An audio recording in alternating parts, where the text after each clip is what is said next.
Muling nakuha na naman ng Golden State Warriors ang panalo laban sa Washington Wizards sa score na 125-112. At sa panalo nilang ito ay ito na nga ang kanilang 4th straight win this season.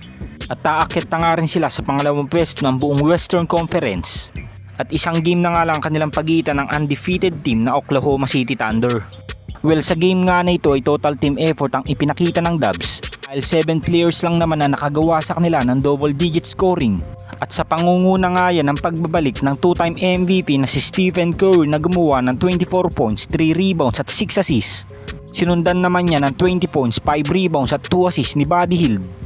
18 points, 8 rebounds at 5 assists naman sa former Defensive Player of the Year na si Draymond Green.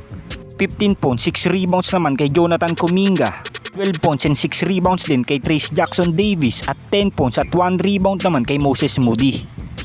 So sa overall performance ng Dubs laban sa Washington Wizards, naging maalat pa rin ang kanilang shooting sa game na ito. Dahil sa 37 attempts nila sa 3-point area ay 12 nga lang ang kanilang naipukol. At sobrang baba nga niyan dahil nasa 32.4% lamang kanilang 3-point percentage sa game na ito. Habang sa Wizards naman sa 43 attempts nila sa 3-point area ay 10 nga lang ang pumasok. At pumalo din sa 23% ang kanilang 3-point percentage. Habang sa rebounds naman ay lamang na lamang pa rin ang Golden State Warriors. Dahil 56-47 ang naging talaan from this game. Ngunit ang pinakamalaking X-factor kung bakit muling nakuha ng Warriors ang kanilang ika-4 na panalo ngayong season ay dahil nga yan sa kabawasan nila ng turnovers.